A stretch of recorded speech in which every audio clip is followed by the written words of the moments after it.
আল্লাহ পাক মানুষ সৃষ্টি করে কি করেছেন সেটা জানার আগে আমরা এটা জানবো যে আল্লাহ রাব্বুল আলামিন যখন একা ছিলেন তারপর আল্লাহ পাক কি করেছেন জানতে ইচ্ছা করে না?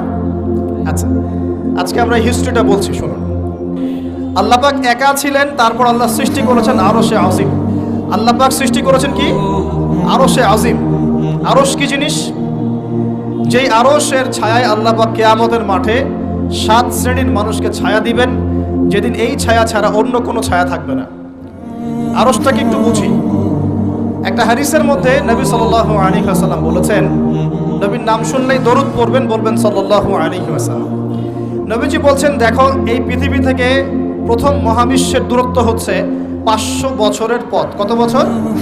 500 বছর। এভাবে দ্বিতীয় মহাকাশ থেকে তৃতীয় মহাকাশ দূরত্ব 500 বছরের পথ। এইভাবে প্রত্যেক আসমানের মধ্যে দূরত্ব হচ্ছে কত বছরের পথ? 500। সপ্তম আসমানের উপরে আছে সিদরাতুল মুনতাহা। কি আছে? এটা একটা কুল গাছ, বড়ই গাছ। নাসা আবিষ্কার করতে পেরেছে, অতএব বিশ্ববাসী বিশ্বাস করবে না। নাসা যদি কালকে বলে হ্যাঁ পাওয়া গেছে সিদরাতুল মুনতাহা, তাহলে বিশ্ববাসী বিশ্বাস করবে। একটা শিরকি দর্শন চলছে, কুফরি দর্শন। ও যখন বলবে হ্যাঁ, তখন সবাই বলে হ্যাঁ, যখন তারা বলে না, সবাই বলে না। আল্লাহ পাকের ওহীর জ্ঞানের কোনো মূল্য নাই সবার কাছে, ইল্লা মাশাআল্লাহ। সিদরাতুল মুনতাহার উপরে আছে কুরসি। কি আছে? কুরসি। আল্লাহ পাকের কুরসি, যেটা আপনি আয়াতুল কুরসির মধ্যে পড়েন, ওয়াসিআ কুরসিয়ুহুস সামাওয়াতি ওয়াল আরদ, মানে আল্লাহ পাকের কুরসিটা আসমান জমিনকে ঘিরে রেখেছে। আর বলে রাখি যে প্রত্যেক ফরজ নামাজের পর যে আয়াতুল কুরসি পড়ে, জান্নাতে যাওয়ার জন্য তার একটাই বাধা, মৃত্যু। মৌত হয়ে গেলে জান্নাতে চলে যাবে। একটা হাদিস আসছে, রাত্রেবেলা ঘুমানোর সময় কেউ যদি আয়াতুল কুরসি পড়ে, সারা রাত আল্লাহর পক্ষ থেকে একজন ফেরেশতা তাকে পাহারা দিবে ইনশাআল্লাহ। এই ফেরেশতা তো দেখা যায় না, দেখা যায়? তো কয়দিন পর যদি বলে যে যা দেখা যায় না তা বিশ্বাস করা যাবে না, আসলে কিন্তু এপিস্টেমোলজি তাদের এটাই, যা দেখে না তা বিশ্বাস করে না। পশ্চিমারা কি ফেরেশতায় বিশ্বাস করে? কেন করে না? এটা তো একটা প্রশ্ন, উত্তরটা আমি বলছি আপনাদেরকে। কারণ তাদের জ্ঞান তত্ত্ব হচ্ছে যা চোখে দেখি না, যা পরীক্ষা নিরীক্ষা পর্যবেক্ষণে আসে না, তার কোনো অস্তিত্ব নাই। এটা ওদের ফিলোসফি অফ এডুকেশন, শিক্ষা দর্শন। এটাকে আমরা ফিলোসফির ভাষায় বলি এপিস্টেমোলজি বা জ্ঞান তত্ত্ব। জ্ঞান তত্ত্ব টিচার যারা আছেন তারা বুঝবেন, তাদের জ্ঞান তত্ত্ব এমন। আর আমাদের জ্ঞান তত্ত্ব উল্টা, টোটালি ডিফারেন্ট। আমরা কি বলি? আমরা বলি ওয়াকুলিল হাক্কু মির রাব্বিকুম, সত্য আল্লাহর পক্ষ থেকে আসে। আমরা বলি যে অদৃশ্যে বিশ্বাস না করা পর্যন্ত কেউ মুমিনই হতে পারবে না। ইমানের কয় পিলার? ইমানের কয় পিলার? 6 পিলার। আমানতু বিল্লাহি, আল্লাহর প্রতি বিশ্বাস করলাম, ওয়া মালাইকাতিহি, তার ফেরেশতাগণের প্রতি, ওয়া কুতুবিহি, আল্লাহ পাকের আসমানি কিতাব সমূহের প্রতি, ওয়া রুসুলিহি, আল্লাহ পাকের রাসূলগণের প্রতি, ওয়াল ইয়াউমিল আখির, পরকালের প্রতি, ওয়াল কদরি খায়রিহি ওয়া শাররি, তাকদীর বা ভাগ্যের ভালো মন্দের প্রতি। এই 6টার একটাও কি চোখে দেখা যায়? আল্লাহকে দেখেছেন? ফেরেশতা দেখেছেন? আমাদের নবীকেও কি দেখেছেন? শুধু কোরআনটা আপনি চোখের সামনে দেখছেন, আর কিচ্ছু আপনি দেখছেন না। পরকাল দেখেছেন? তাকদীর ভাগ্য দেখেছেন? কিচ্ছু দেখে নাই। এই 6টা পিলারে বিশ্বাস না করতে পারলে কেউ মুমিন হতে পারবে না। পারবে? আলিফ লাম মিম যালিকাল কিতাবু লা রাইবা ফি হুদাল লিল মুত্তাকিন। কারা মুত্তাকি? আল্লাযীনা ইউমিনুনা বিল গায়বি। এই যে 6টা গায়েবে যারা বিশ্বাস করে, এরা হলো মুমিন, মুত্তাকি। তাহলে আমাদের জ্ঞানের ভিত্তিটা কি? আমরা অদৃশ্যে বিশ্বাস করি। আর ওদের জ্ঞানের ভিত্তি হচ্ছে ওরা চাক্ষুষ যা দেখে তাতে বিশ্বাস করে। এই জায়গাতেই তো পার্থক্য জ্ঞানতাত্ত্বিক। এই কারণেই ওরা ফেরেশতায় বিশ্বাস করে না, আল্লাহয় বিশ্বাস করে না, নবী রাসূলগণে বিশ্বাস করে না। তারা বলছে আল্লাহর সন্তান আছে, নাউযুবিল্লাহ। হ্যাঁ, তারা আসমানি কিতাবে বিশ্বাস করছে না, তারা ধর্মের কনসেপ্টে বিশ্বাস করছে না। তারা পরকাল, পুনরুত্থান, হাসর, কিয়ামত, মিজান, পুলসিরাত কিছুই বিশ্বাস করে না। বিশ্বাসগত পার্থক্য এখানে। এখন মুমিন মুসলিম হিসাবে আমরা বিশ্বাস করি আল্লাহ পাকের ফেরেশতা আছে না নাই? আছে। এখন এই ফেরেশতারা 8জন ফেরেশতা, বড় বড় 8জন ফেরেশতা, তারা আল্লাহ পাকের আরশটাকে ধরে রেখেছে। কয়জন ফেরেশতা? 8জন। এই 8জন ফেরেশতা আল্লাহর আরশকে টেনে নিয়ে আসবে কিয়ামতের মাঠে। বলেন সুবহানাল্লাহ। আল্লাহ পাকের এমনও ফেরেশতা আছেন যারা একটা ফুৎকার দিবে, জাস্ট একটা ফু, এক ফুৎকারে পুরো মহাবিশ্ব ধ্বংস হয়ে যাবে। এত শক্তিশালী ফেরেশতা আছে। আমরা যখন মায়ের গর্ভে ছিলাম, এরকম একজন ফেরেশতাই আল্লাহর পক্ষ থেকে রূহ নিয়ে এসে মায়ের গর্ভে ফুঁকে দিয়েছে এবং আল্লাহর হুকুমে 4টা বিষয় লিখে দিয়েছে। আমরা প্রত্যেকে যখন মায়ের গর্ভে ছিলাম, বয়স ছিল 4 মাস 10 দিন। আমরা তো সব ভুলে গেছি এখন এগুলো। মাত্র 4 মাস 10 দিন। এখন শরীরে শক্তি আছে তো, এই জন্য শৈশব বাল্যকাল সব ভুলে গেছি। আবার একদিন শরীরে শক্তি থাকবে না, তখন আবার আল্লাহ আল্লাহ করা শুরু করবে। 2 দিন ডায়রিয়া হলেই আল্লাহ আল্লাহ শুরু হয়। যখন মানুষ সুস্থ থাকে আল্লাহর বিরুদ্ধাচারণ করে, আল্লাহ বলতে কেউ নাই। ঠিক আছে?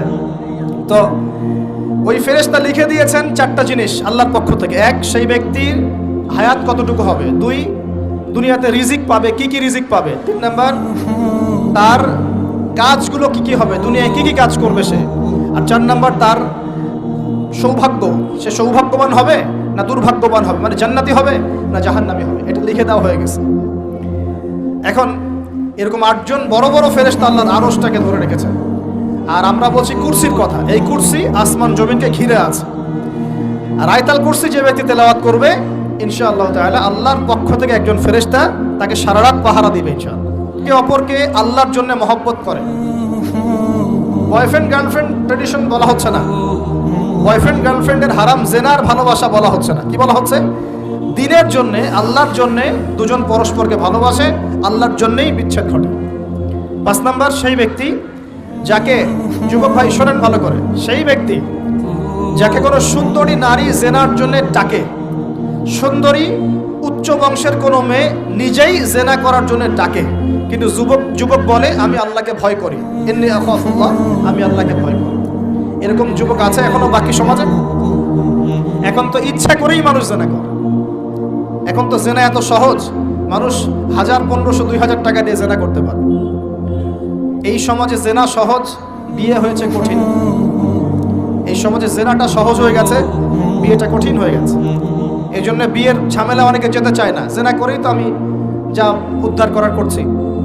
বিয়ে করলে খাওয়াতে হবে, নিজের পায়ে দাঁড়াতে হবে, এই লাগবে সেই লাগবে। কিন্তু প্রিয় ভাই মনে রাখবেন, যদি আপনি জেনা থেকে বেঁচে থাকতে পারেন, আল্লাহ পাক আপনাকে সাক্ষাৎ মৃত্যুর হাত থেকেও বাঁচাতে পারেন।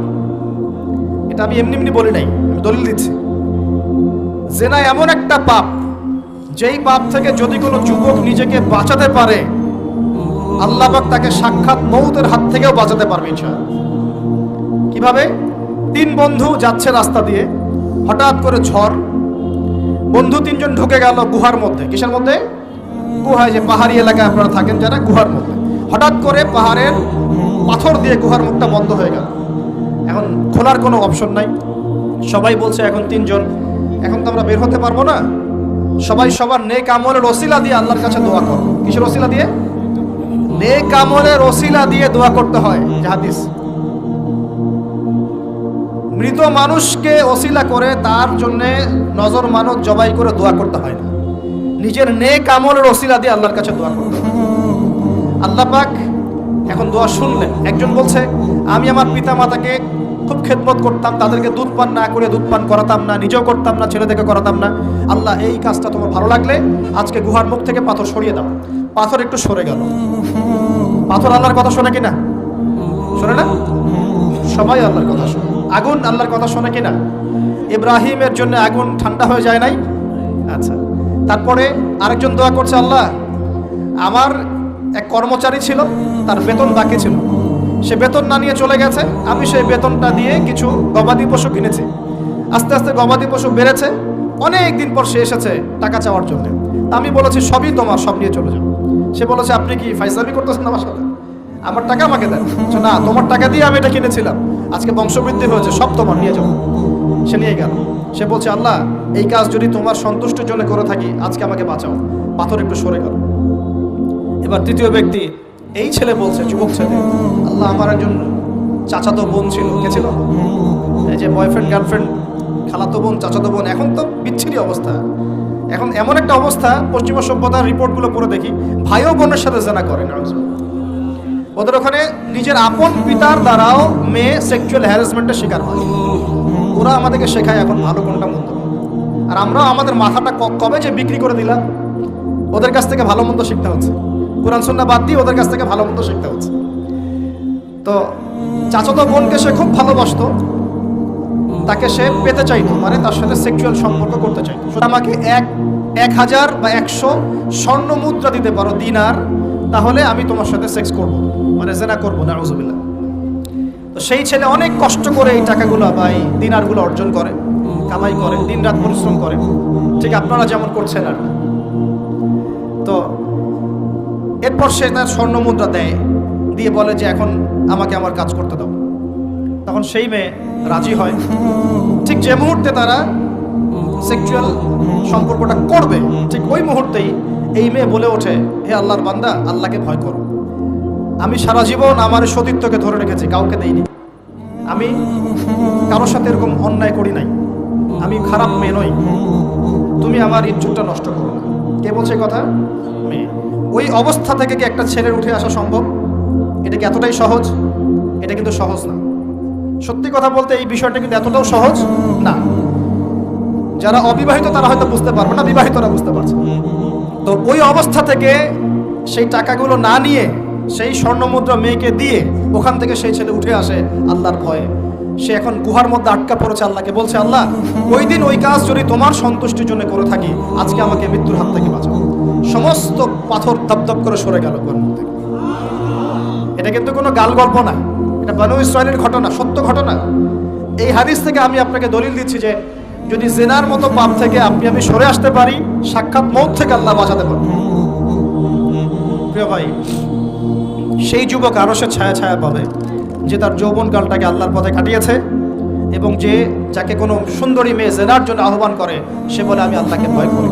আমরা তওবা করি, আমরা কোনো প্রকার জেনার পাপে যাব না ইনশাআল্লাহ। যদি হারাম কোনো সম্পর্ক থেকে থাকে, আজকেই এই নাম্বার ডিলিট করে ফেলতে হবে। আল্লাহ পাক তৌফিক দান। ডিলিট করার আগে আবার ফোন করে বলেন না যে আজকে থেকে আর কথা বলবো, তাহলে এই কথা আর কোনোদিন শেষ হবে না। একবারই বন্ধ, ডিসকানেক্টেড। কার জন্য? আল্লাহর জন্য। এবং এটা করার পরে আল্লাহকে বলতে হবে, আল্লাহ শুধু তোমার ভয়ে এবং তোমার সন্তুষ্টি পাওয়ার জন্য আমি জিনা থেকে বেরিয়ে আসলাম। আল্লাহ তুমি আমাকে হেদায়েত দাও, ঈমান দাও, আমল দাও, এবং তোমার রাস্তায় আমাকে বেহিসাব রিজিক দাও। এবং নেককার কুমারী, নেককার প্রেমময়ী, তাকওয়াবান, মুত্তাকি একজন স্ত্রী আল্লাহ তুমি আমাকে দান করো। ইনশাআল্লাহ আল্লাহ পাক আপনাকে দান করো। আল্লাহ পাক দান করো। আল্লাহ পাকের জমিন প্রশস্ত, আল্লাহর হাত প্রশস্ত। আল্লাহর হাতকে সংকীর্ণ মনে করবেন না, আল্লাহর জমিনকে সংকীর্ণ মনে করবেন না। আল্লাহ পাক যাকে ইচ্ছা বেহিসাব রিজিক দিতে পারে ইনশাআল্লাহ। আল্লাহ পাক আমাদের সবাইকে বেহিসাব রিজিক দান করুন বলি আমিন। আর কে? আর সেই ব্যক্তি যে এত গোপনে দান করে, যার বাহাত জানে না ডান হাত কি দান করেছে, যার বাহাত জানে না ডান হাত কি দান করেছে। আমাদের মতো নয় যে 10,000 টাকা দান করলে সবাইকে না জানানো পর্যন্ত ঘুম হচ্ছে না, এমন নয়। দান এমন গোপনে করে যে তার বাহাত জানে না ডান হাত কি দান করছে। আল্লাহ পাক আমাদের সবাইকে গোপনে দান করার তৌফিক দেন। এর মানে এই না যে প্রকাশ্যে দান করা যায় না, প্রকাশ্যেও দান করা যায়। অন্যকে উৎসাহিত করার জন্য প্রকাশ্যেও দান করা যায়, কিন্তু গোপন দান আল্লাহর কাছে অনেক বেশি পছন্দের। আর 7 নাম্বার সেই ব্যক্তি যে নীরবে নিভৃতে গোপনে আল্লাহর কথা স্মরণ করে কাঁদে এবং তার চোখ দিয়ে অশ্রু প্রবাহিত হয়। এই 7 শ্রেণীর মানুষকে আল্লাহ পাক কিয়ামতের মাঠে আরশের ছায়ায় ছায়া দিবে ইনশাআল্লাহ। আমরা কি পেতে চাই? আল্লাহ পাক এই আরশ সবার আগে সৃষ্টি করেছেন। তারপর কি সৃষ্টি করেছেন? কলম। কি? কলম। কলম সৃষ্টি করে আল্লাহ পাক বলেছেন উকতুব, লিখো। কলম বলছে মাযা আকতুব, আমি কি লিখবো? আল্লাহ বলছেন কিয়ামত পর্যন্ত যা হবে সব লিখো। লাউহে মাহফুজে কলম লেখা শুরু করেছে, কিয়ামত পর্যন্ত যা হবে সব লেখা হয়ে গেছে অলরেডি। অতএব রিজিক নিয়ে আপনার টেনশন করার কোনো দরকার নেই, যা লেখা হয়েছে পাবেন ইনশাআল্লাহ। যদি হালাল পথে চান হালাল পথে পাবেন, হারাম পথে চাইলে হারাম পথে। আপনি যা তাকদিরে আছে এর বাইরে আপনি কিছু পাবেন যতই চেষ্টা করেন। আল্লাহ পাক আমাদের সবাইকে তাকদির নিয়ে সন্তুষ্ট থাকার তৌফিক দান। এই তো প্রথম বিশ্বযুদ্ধে কত মানুষ মারা গেছে? 3 থেকে 4 কোটি। 3 থেকে 4 কোটি। নবী সাল্লাল্লাহু আলাইহি ওয়াসাল্লাম এবং সাহাবীরা যত যুদ্ধ করেছেন ইসলামের জন্য, সবগুলো যুদ্ধের পরিসংখ্যান মিলালে 10,000 মানুষও মারা যায় নাই।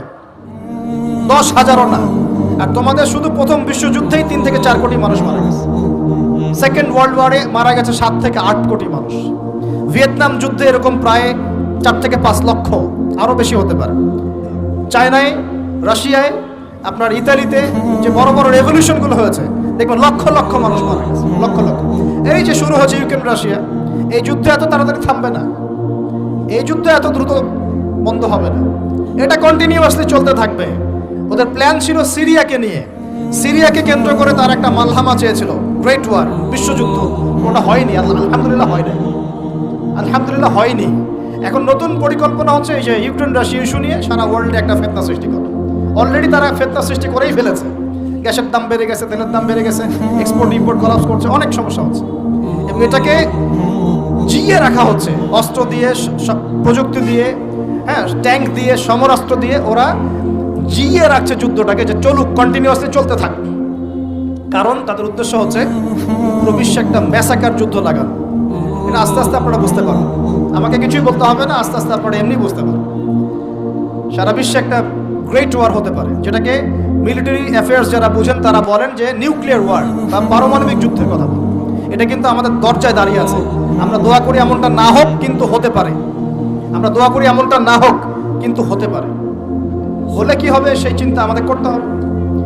তো যারা বলে ইসলাম তরবারির জোরে ছড়িয়েছে, তাদের এইসব কথা বলার কোনো অধিকার নাই, এতে লজ্জা করা উচিত।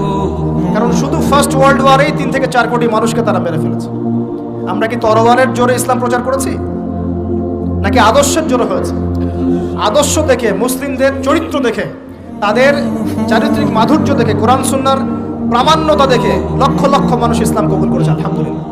এখনো করছে, আলহামদুলিল্লাহ। এখন যে সারা বিশ্বে মানুষ মুসলিম হচ্ছে, কোন জায়গায় মুসলিমরা গলার জোরে, তরবারের জোরে ইসলাম প্রচার করছে দেখান দেখি। এখন কি বিশ্বে মানুষ মুসলিম হচ্ছে না? হচ্ছে কি না?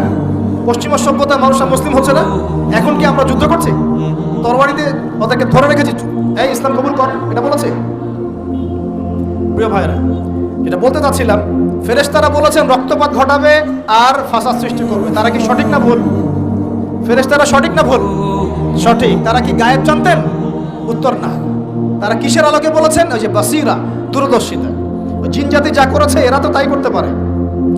আল্লাহ পাক কি বলছেন? আল্লাহ পাক বলছেন ইন্নী আ'লামু মা লা তা'লামুন, আমি যা জানি তোমরা তা জানো না। মানে আমার অনেক শুকরগুজার বান্দা থাকবে যারা আমার আনুগত্য করবে, আমার বিরুদ্ধাচরণ করবে না। আমরা ওই বান্দাদের অন্তর্ভুক্ত হতে চাই, আল্লাহ পাক কবুল করুন বলি। এটা বলে রাখি যে জান্নাতের 120টা কাতার হবে। কয় কাতার? 120 কাতার। এর মধ্যে 80টা কাতার হবে উম্মতে মুহাম্মাদের মধ্য থেকে, আলহামদুলিল্লাহ। এবার আল্লাহ পাক আদম আলাইহিস সালামকে সৃষ্টি করলেন নিজ হাতে। সূরা সাদের মধ্যে আল্লাহ পাক বলেছেন খালাকতু বিয়াদাই, আমি নিজ হাতে ওকে সৃষ্টি করেছি। আল্লাহর হাত কেমন সেটা ব্যাখ্যা করার দরকার নাই, এগুলো নিয়ে চিন্তা করতে যাবেন না। আল্লাহ পাকের মতোই, কারোর সাথে সাদৃশ্যপূর্ণ নন। আল্লাহ পাক এবার আদম আলাইহিস সালামকে সৃষ্টি করে নাম শিক্ষা দিলেন। মুআল্লামা আদামাল আসমাআ কুল্লাহা, এই মহাবিশ্বের যত জ্ঞান আল্লাহ পাক আদম আলাইহিস সালামকে শিক্ষা দিলেন। বলেন সুবহানাল্লাহ। এখান থেকে দলিল পেলাম আমাদের পিতা বানর থেকে হয় নাই, আমাদের পিতাকে আল্লাহ পাক সৃষ্টি করেছে। আমাদের পিতাকে কে সৃষ্টি করেছেন? আল্লাহ রাব্বুল আলামিন। তাও আবার নিজ হাতে, মানে কি? ভালোবাসা দিয়ে, ভালোবেসে, মহব্বতের সাথে। এই খলাকতু বিয়াদাই, আমি নিজ হাতে সৃষ্টি করেছি, এই কথা মানুষ ছাড়া, আদম আলাইহিস সালাম ছাড়া অন্য কারোর জন্য আল্লাহ পাক বলেন নাই। অন্য সবার জন্য আল্লাহ পাক বলেছেন ইযা আরাদা শাইআন আইয়াকুলা লাহু কুন ফায়াকুন। যখন আল্লাহ পাক কিছু করতে চান খালি বলেন কুন, হও, ফায়াকুন, হয়ে যায়। ওখানে আল্লাহ পাক বলেন নাই সাগর সৃষ্টি করেছে হাত দিয়ে, এই গ্রহ নক্ষত্র সৃষ্টি করেছে আমার হাত দিয়ে। আল্লাহ পাক এমনটা বলেন নাই। আদম আলাইহিস সালামকে আল্লাহ পাক কত মহব্বত করেন, আল্লাহ পাক বলছেন যে আমি তাকে আমার নিজ হাতে সৃষ্টি করেছি। আর আজকে তোমরা শেখাচ্ছ মানুষকে, আস্তাগফিরুল্লাহ, যে মানুষ বানর থেকে হয়ে যায়। কত বড় কুফরি, কত বড় শিরক, কত বড় লজ্জা। নিজের সম্মান মানুষ নিজেভাবে নষ্ট করতে পারে, নিজের সম্মান নিজে নষ্ট করতে পারে। আমাদেরকে আল্লাহ সৃষ্টি করেছেন আদম আলাইহিস সালাম থেকে। তারপরে যান, শুধু সৃষ্টি করেন নাই, আল্লাহ পাক সমস্ত নাম শিক্ষা দিয়েছেন। নাম মানে এখানে শুধু নাম, মঙ্গল, নেপচুন, প্লুটো এগুলো না। নাম মানে হচ্ছে জ্ঞান। নাম মানে কি? জ্ঞান। একটা এক্সাম্পল দেই, যখন আপনি বাচ্চাকে বলেন যে A for Apple, A for কি? অ্যাপল যে শিখাচ্ছেন, অ্যাপল বলতে কিন্তু সে শুধুমাত্র একটা ওয়ার্ড শিখে না, ও কিন্তু শিখে অ্যাপল মানে একটা এমন কিছু যেটা খেতে হয়। কি করতে হয়? খেতে হয়। যখন আপনি শেখান এ ফর অ্যান্ট, ও বুঝতে পারে অ্যান্ট হচ্ছে একটা সৃষ্টি, এটা চলাচল করে, কালো কালো দেখতে, ও কিন্তু মাথার মধ্যে ওটা ছবি এঁকে নেয়। তো এটা নাম মানে শুধু নাম না, জ্ঞান। আল্লাহ পাক আদম আলাইহিস সালামকে সমস্ত জ্ঞান শিক্ষা দিলেন। আল্লামাল ইনসান মা লাম ইয়ালাম, আল্লাহ বলছেন আমি মানুষকে সেই জ্ঞান শিক্ষা দিয়েছি যা মানুষ জানতো না। মানে আমরা সৃষ্টিগতভাবে জ্ঞানী ছিলাম না, আল্লাহ পাক জ্ঞান শিক্ষা দিয়েছেন। কোন জ্ঞান শিক্ষা দিয়েছেন? যে জ্ঞান ফেরেশতাদেরও ছিল না। বলেন সুবহানাল্লাহ। আল্লাহ পাক জ্ঞান শিক্ষা দিয়ে ফেরেশতাদের সামনে নিয়ে গিয়ে বলছেন, তোমরা এই নামগুলো বলো দেখি। ফেরেশতারা বলছেন, লা ইলমা লানা ইল্লা মা আল্লামতানা। আল্লাহ, আমাদের তো সেই জ্ঞান নাই, যা আপনি শিখিয়েছেন অতটুকুই জানি, এর বেশি জানি না। এবার আল্লাহ পাক বলছেন, ইয়া আদম আম্বিহুম বিআসমাইহিম। আদম, তুমি সব নাম বলে দাও দেখি। আদম আলাইহিস সালাম সমস্ত নাম ধর করে সব বলে দিলেন। আমাদের পিতা জ্ঞানী ছিলেন না ছিলেন না? আল্লাহ পাক নিজে তাকে জ্ঞান শিক্ষা দিয়েছে। আর আমরা বলছি মানুষ আস্তাগফিরুল্লাহ অন্য প্রাণী থেকে আসছে। সুবহানাল্লাহ, কত অদূরদর্শী মানুষেরা, কত সুদূর প্রসারী একটা কুফরি মতবাদ। এবার আল্লাহ পাক আদম আলাইহিস সালামকে বলছেন, তুমি নাম বলে দাও। তিনি সব নাম বলে দিলেন। এবার গিয়ে আল্লাহ পাক ফেরেশতাদেরকে বলছেন, এবার তোমরা একটা কাজ করো। ইয কুলনা লিল মালাইকাতি ইসজুদু লি আদম। তখন আল্লাহ পাক বলছেন যে আমি ফেরেশতাদেরকে বললাম তোমরা সবাই এখন আদমকে সিজদা করো। বলেন সুবহানাল্লাহ। কত সম্মান আমাদের পিতার। মহাবিশ্বে ফেরেশতাদের সামনে আল্লাহ পাক তাকে সিজদা করালেন ফেরেশতাদেরকে দিয়ে। ফাসাজাদু, সবাই সিজদা করলো, ইল্লা ইবলিস। কে সিজদা করলো না? ইবলিস।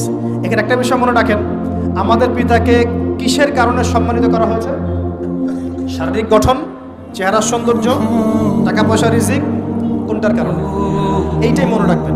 মুসলিম উম্মাহ যদি আজকে সারা বিশ্বের নেতৃত্ব দিতে চায়, সবাইকে জ্ঞানী হতে হবে, জ্ঞানের বিপ্লব ঘটাতে হবে। বলেন সুবহানাল্লাহ, বলেন আমিন। এই জ্ঞানের বিপ্লব ঘটাতে পারলে ইনশাআল্লাহ মুসলিম উম্মাহ আবার সেই জায়গায় যাবে যেখান থেকে আমরা এসেছি। জ্ঞান ছাড়া আমরা কিচ্ছু করতে পারবো না। আর এই জ্ঞান মানে শুধু একমুখী শিক্ষা নয়, জেনারেল শিক্ষা, ইসলামিক শিক্ষা, এই দুইটাকে হারমোনিয়াসলি কম্বাইন্ড করতে হবে, করে এমন জ্ঞান অর্জন করতে হবে যেই জ্ঞান দিয়ে বিশ্বকে আমরা চ্যালেঞ্জ করতে পারি। এটাই এই বিশ্বের সবচেয়ে বড় চ্যালেঞ্জ এখন, মুসলিমদের সবচেয়ে বড় চ্যালেঞ্জ এখন এটাই। ইসলামিক শিক্ষা এবং জেনারেল শিক্ষাকে একত্রিত করে এমন প্রজন্ম তৈরি করা যে প্রজন্ম আগামী দিনে উম্মাকে নেতৃত্ব দেবে ইনশাআল্লাহ।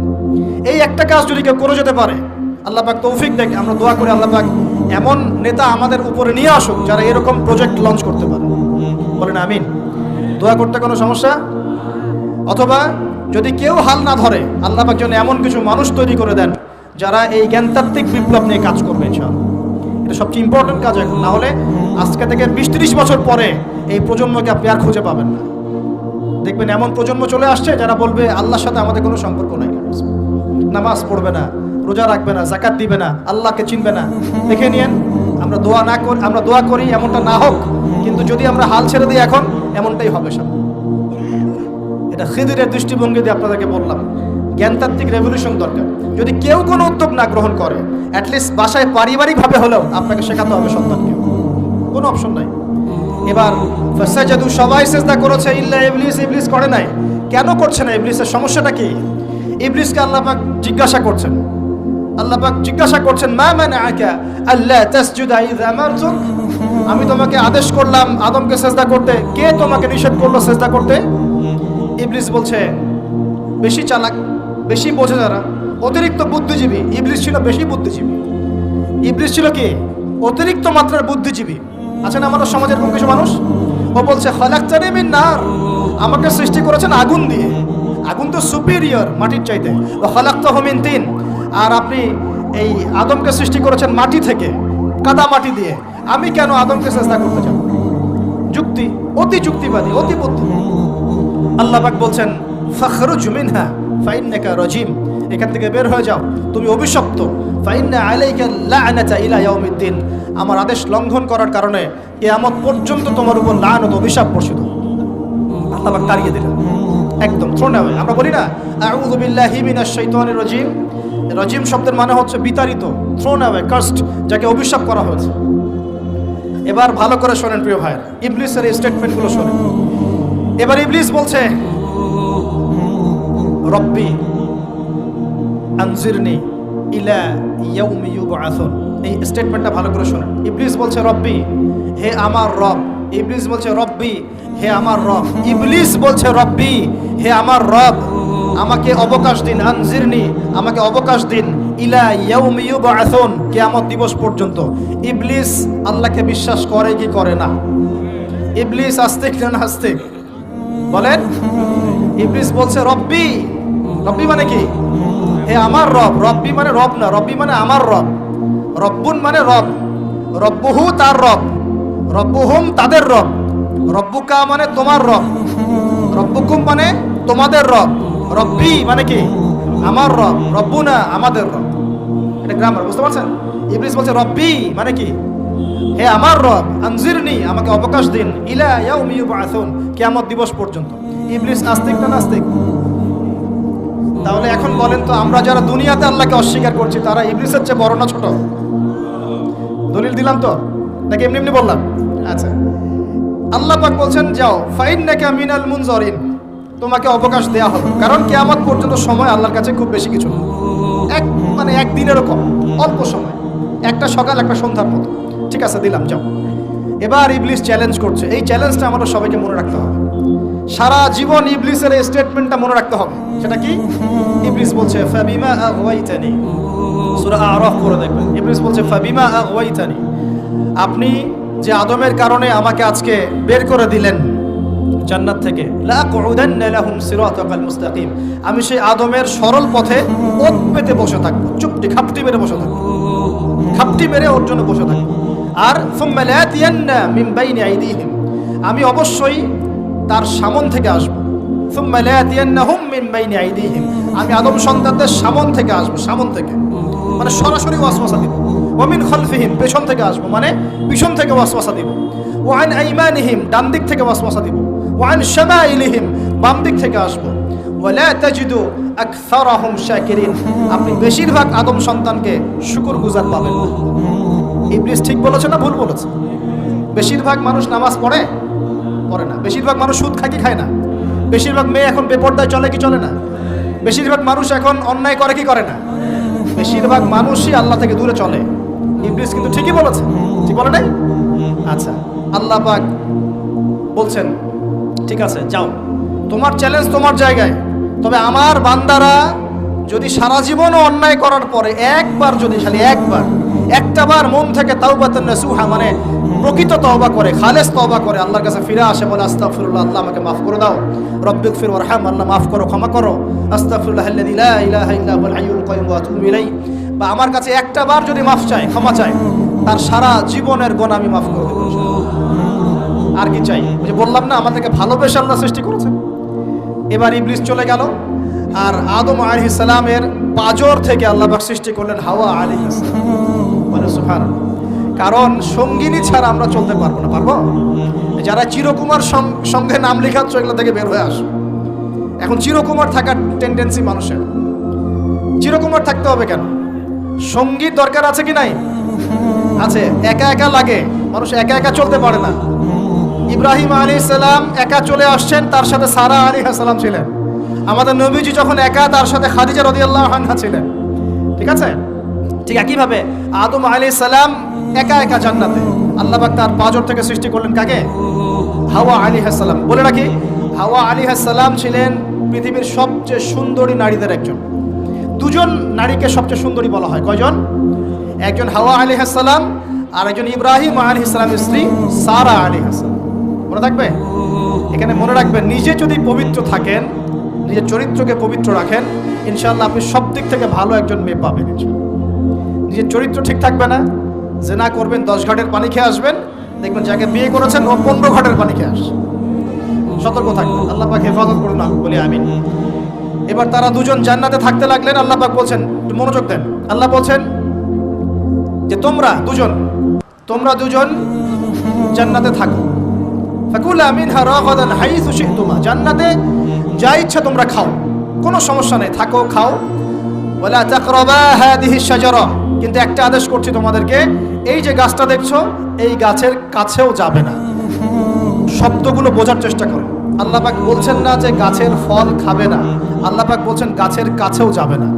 ঠিক যেমন আল্লাহ বলছেন ওয়ালা তাকরাবু আমওয়ালাল ইয়াতীম, এতিমের মালের কাছেও যাবে না।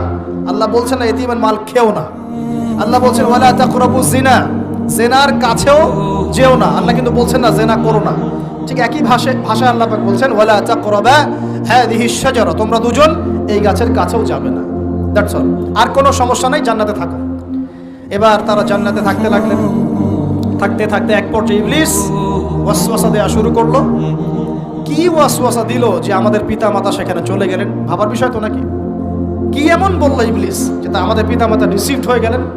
এই কথাটা আছে সূরা তাহায়। কোন সূরা? তাহা পড়ে দেখবেন। আল্লাহ পাক বলছেন, ইবলিস আমাদের পিতাকে বোঝাচ্ছে, বলছে ইয়া আদম, হে আদম, হাল আদুল্লুকা, আমি কি তোমাকে জানিয়ে দিব, আমি কি তোমাকে জানিয়ে দেব, খবর দিব, আলা শাজারাতিল খুলদি ওয়া মুলকিন লা ইয়াবলা, এমন একটা গাছের কথাকে জানিয়ে দিব যেই গাছের কাছে গেলে বা তার ফল খেলে তুমি দুটো জিনিস পাবে, চিরস্থায়িত্ব পাবে, কোনোদিন মরবে না, আর বিশাল ক্ষমতার মালিক হবে। অন্য আয়াতে আসছে যে তোমরা ফেরেশতা হয়ে যাবে। এই দুটো কথা। তাহলে কি প্রলোভন দিল? চিরস্থায়িত্বের প্রলোভন এবং কি অমরত্বের প্রলোভন, অমরত্ব এবং ক্ষমতা। একটু মনোযোগ দেন, এই দুনিয়াতে যারা আল্লাহর পথ থেকে বিচ্যুত হয়ে গেছে বেশিরভাগ এই দুইটার ফাঁদে পড়েছে, হয় ক্ষমতার ফাঁদে, না হলে দুনিয়ার এই যে মোহ, অমরত্ব, দুনিয়ার জীবন নিয়ে পড়ে থাকা, এই দুনিয়ার প্রেমেই মানুষ নিজের পথ হারিয়ে ফেলেছে। এই দুটোই হয়েছে। এক পর্যায়ে পিতা মাতা চলে গেলেন, ফল খেয়ে ফেললেন, যদিও বা ফল খাওয়ার কথাটা কোরআনে নাই, কোরআনে আছে তারা গাছের কাছে চলে গেলেন। কি হলো গাছের কাছে যাওয়ার পরে? ফালাম্মা যাকাশ শাজারা, ফালাম্মা যাকাশ শাজারা, আল্লাহ পাক বলছেন যখন তারা গাছের কাছে চলে গেলেন। ভাই লক্ষ্য করেন, যখন তারা গাছের কাছে চলে গেলেন প্রথম যে ঘটনা ঘটলো, বাদাত লাহুমা সাওআতুহুমা, তাদের যে কাপড় ছিল জান্নাতের কাপড়, গায়ে কাপড়টা থাপাস করে খুলে পড়ে গেল। এখানে যদি আপনার কাপড়টা খুলে যায় কেমন লাগবে? বা কেউ যদি জোর করে কাপড় আপনার খুলে ফেলে কেমন লাগবে? কেউ যদি 10 জন জোর করে ধরে আপনার কাপড় খুলে দেয় কেমন লাগবে? আপনি নিজের জীবনের চাইতে বেশি কাপড়টা ধরে রাখার দিকে মনোযোগী হবেন না? আমাদের পিতা মাতাকে শয়তান জান্নাতে ফেরেশতাদের সামনে নগ্ন করে দিল, কাপড় খুলে পড়ে গেল। তার মানে জান্নাতে আমাদের পিতা মাতাকে নগ্ন করেছে কে? ইবলিস। তাহলে দুনিয়াতে যারা এখন আমাদের গা থেকে কাপড় খুলতে চায়, বেপর্দায় চলতে চায়, পর্দাকে কুপ্রথা বলে, কুসংস্কার বলে, যারা বলে যে অশ্লীলতার বিপ্লব ঘটুক, পোশাকের কোনো বাধ্যতামূলক নিয়ম না থাকুক, সবাই স্বাধীন, যারা নগ্নতা অশ্লীলতার প্রচার প্রসার চায়, যারা মুসলিমদের গা থেকে কাপড় খুলতে চায়, এরা তাহলে কার হয়ে কাজ করছে? যেই কাজ শয়তান করেছে জান্নাতে, ওই কাজই তারা করছে এখন জমিনে। কথা কি প্রমাণ করতে পারলাম? প্রথম দুর্ঘটনা কোনটা? প্রথম দুর্ঘটনা এটা নয় যে তারা আল্লাহর হুকুম আহকাম ত্যাগ করেছেন, আল্লাহকে অস্বীকার করেছেন, কুফরি করেছেন, শিরিক করেছেন, এগুলো হয়নি। প্রথমে সর্বপ্রথম দুর্ঘটনা হয়েছে গা থেকে কাপড় খুলে পড়ে গেছে, তাও জান্নাতে সবার সামনে। এবার আমাদের পিতামাতার কি অবস্থা চিন্তা করেন, লজ্জাস্থান প্রকাশিত হয়ে গেছে। এবার তারা জান্নাতের গাছের পাতা ছিঁড়ে ছিঁড়ে ছিঁড়ে গা এই লজ্জাস্থান ঢাকা শুরু করলেন। এটা সূরা আরাফের মধ্যে আছে। এবার আল্লাহ পাক তাদেরকে বললেন, আলাম আকুল লাকুমা, আমি কি তোমাদের দুজনকে বলি নাই, ইন্নাশ শাইতানা লাকুমা আদুউম মুবিন, শয়তান তোমাদের স্পষ্ট শত্রু, আমি কি তোমাদেরকে বলি নাই? এবার আমাদের পিতামাতা দরদর করে চোখের পানি ফেলে দিয়ে আল্লাহকে বলছেন, রব্বানা যালামনা আনফুসানা ওয়া ইল্লাম তাগফির লানা ওয়া তারহামনা লানাকুনান্না মিনাল খাসিরিন। এই দোয়া করার পর আল্লাহ পাক তাদেরকে মাফ করে দিলেন, বলে সুবহানাল্লাহ। কিন্তু জান্নাতে আর থাকা হলো না, জান্নাতে আর থাকা হলো না। আমরা অনেকে মনে করি এই ঘটনার কারণে হয়তো আল্লাহ পাক তাদেরকে নামিয়ে দিয়েছেন, এই কথাও ঠিক না। কেন ঠিক না? কারণ আল্লাহ পাক দুনিয়া সৃষ্টি করেছেন আগে, আর আল্লাহ আগেই মানুষ সৃষ্টি করার আগেই আল্লাহ পাক বলেছেন দুনিয়াতে আমার খলিফা পাঠাবো। তার মানে দুনিয়াতে যে আদম আলাইহিস সালামকে পাঠানো হবে এটা আগে থেকেই লেখা ছিল। এবার নামিয়ে দিচ্ছেন আল্লাহ পাক, কুল নাহবিতু মিনহা জামিআ, তোমরা সবাই এখন নেমে যাও। কে কে নেমে যাও? আদম, হাওয়া, ইবলিস সব নেমে যাও। কোথায় নেমে যাও? দুনিয়াতে নেমে যাও। এই হাদিসটা কি জানেন? হাদিসটা শুনে রাখেন, এটা আখিরুজ জামান বা কিয়ামতের আলামত সংক্রান্ত হাদিসগুলোর মধ্যে পাবেন। আল্লাহর রাসূল সাল্লাল্লাহু আলাইহি ওয়াসাল্লাম বলেছেন, কিয়ামতের আগে আগে আমার উম্মতের মধ্যে, ভালো করে শুনেন, কিয়ামতের আগে আগে আমার উম্মতের মধ্যে একদল মানুষ বের হবে যারা মদ পানকে হালাল মনে করবে। কাকে? মদ পান করাকে হালাল মনে করবে। যারা বাদ্যযন্ত্র, গায়িকা, নায়িকা এগুলো নিয়ে নর্তকী নাচাবে রাতের বেলা, এগুলোকে হালাল মনে করবে। যারা অশ্লীলতা, বেহায়াপনাকে জায়েজ করে নিবে। ঠিক আছে, এরকম কয়েকটা পাপের কথা বলে নবীজি বলছেন একদিন সকালবেলা আল্লাহ পাক তাদেরকে ঘৃণিত বানরে পরিণত করবে। এটা হবে সামনে, কখন কিভাবে হবে আল্লাহ ভালো জানে। এবার আমি কনসেপ্টে চলে আসি। এই যে পৃথিবীতে নেমে আসলাম, তাহলে আমরা কোত্থেকে আসছি ভাই? আমরা কি পৃথিবীর অধিবাসী ছিলাম? আমরা জান্নাতে ছিলাম, ওখান থেকে আল্লাহ পাক পাঠিয়েছে। এবার পৃথিবীতে এসে আদম আলাইহিস সালামের যুগে খুব একটা দুর্ঘটনা ঘটে নাই, একটা ঘটেছে। কয়টা? একটা। ভাই হাবিলের কুরবানি কবুল হয়, কাবিলের অন্তর্দাহ হয়। জ্বালা হয়, কেন হাবিলেরটা কবুল হবে, কাবিলের কেন হচ্ছে না? এই হিংসার বশবর্তী হয়ে কাবিল হাবিলকে হত্যা করে ফেলে। হত্যা করে লাশটা দাফন করার পদ্ধতিও তার জানা ছিল না। আল্লাহ কাককে পাঠালেন, কাককে দেখে সে শিখল। প্রথম দুর্ঘটনা হচ্ছে হাবিল কাবিলের দুর্ঘটনা। বলে রাখি, আজকেও নিজের ভাইয়ের বেশে বহু কাবিল মুসলিম সমাজের মধ্যে ঘুরে বেড়ায়। নিজের ভাইয়ের লেবাসে, পোশাকে, সুরতেই বহু কাবিল এখনো কিন্তু মুসলিম সমাজে ঘুরে বেড়ায়। তো আমরা কাবিলদেরকে কাবিলের পরিণতি সম্পর্কে সচেতন করতে চাই। হাবিল বলেছিল, তুমি যদি আমাকে মারতে আসো, আমি তোমাকে মারার জন্য হাত বাড়াবো না। হাবিল জান্নাতে যাবে আর কাবিল জাহান্নামে যাবে। কেন কাবিল জাহান্নামে যাবে? নবীজি বলেছেন, পৃথিবীর প্রথম হত্যাকাণ্ড সংগঠিত করেছে কাবিল।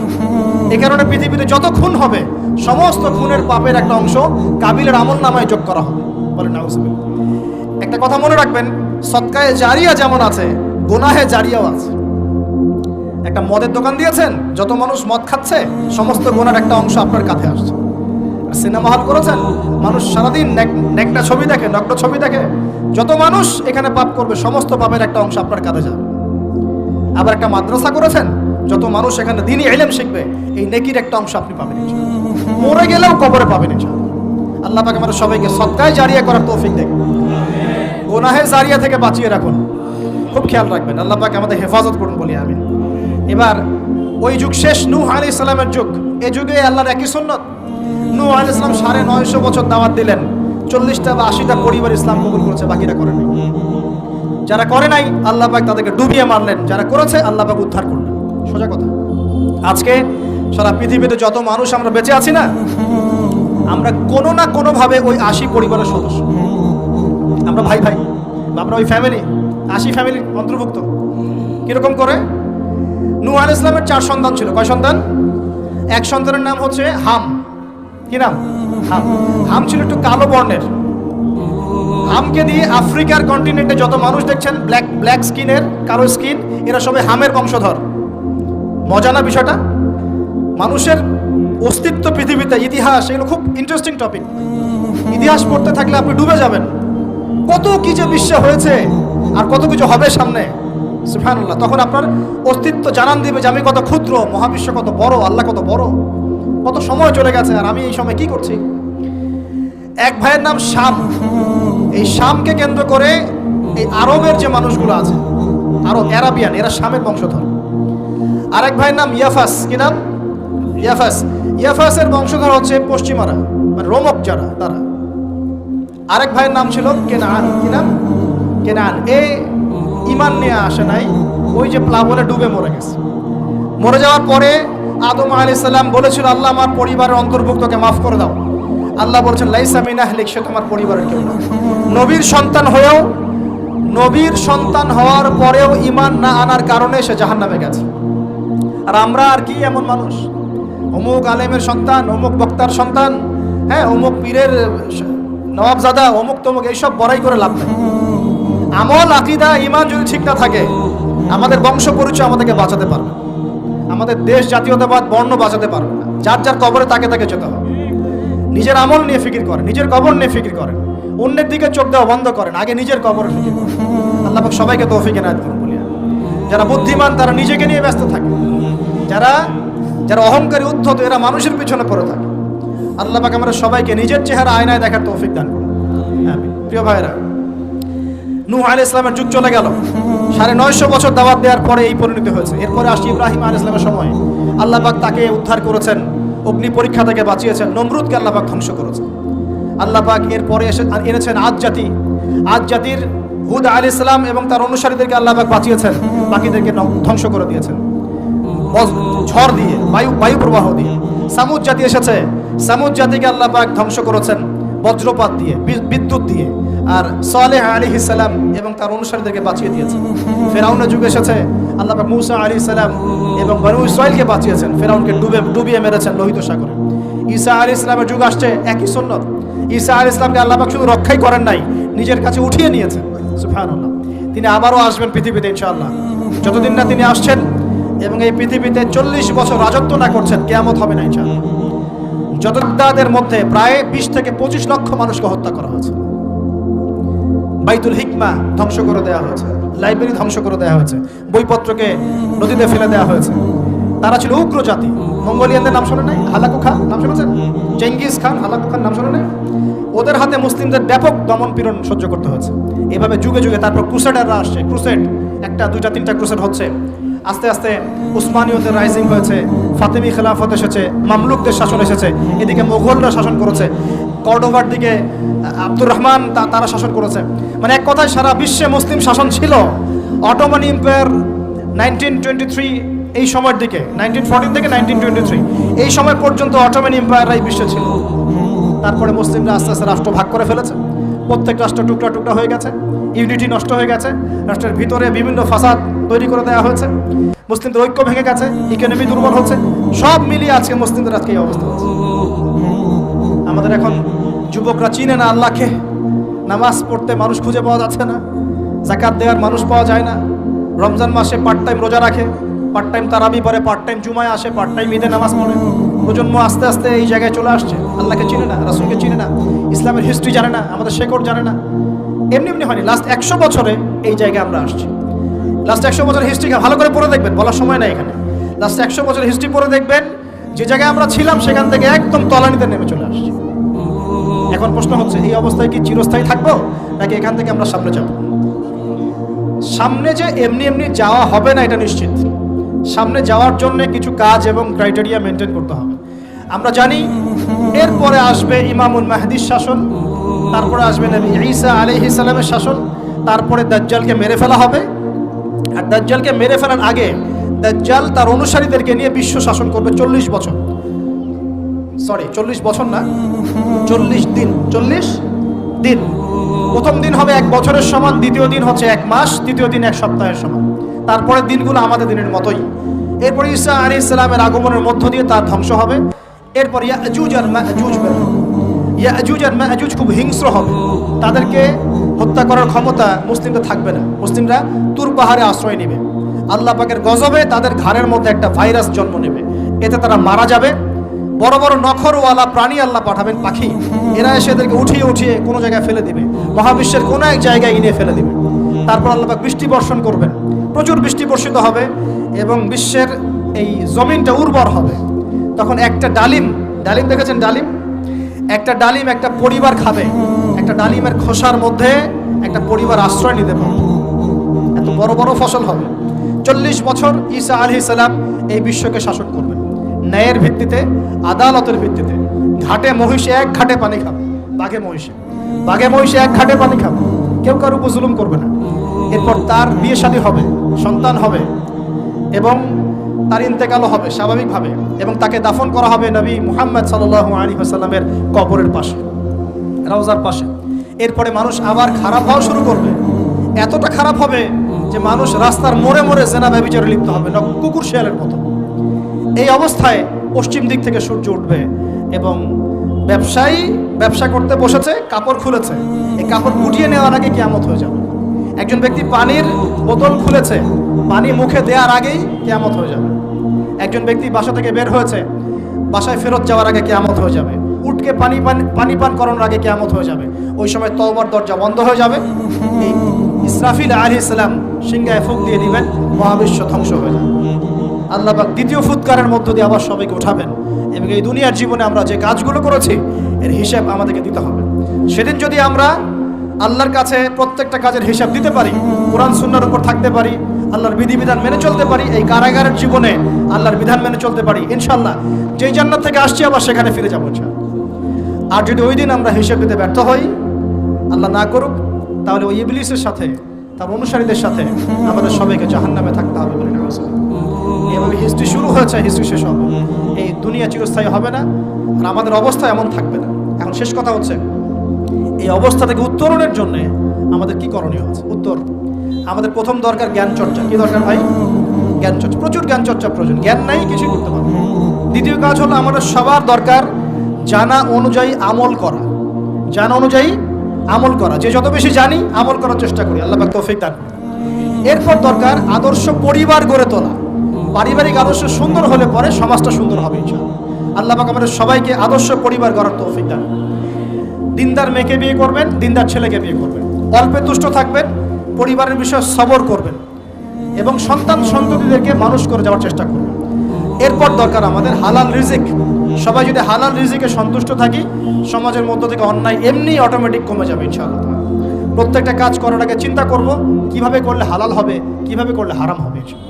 এরপর দরকার নবী সাল্লাল্লাহু আলাইহি ওয়াসাল্লামের সুন্নাহ মাফিক জীবন করা।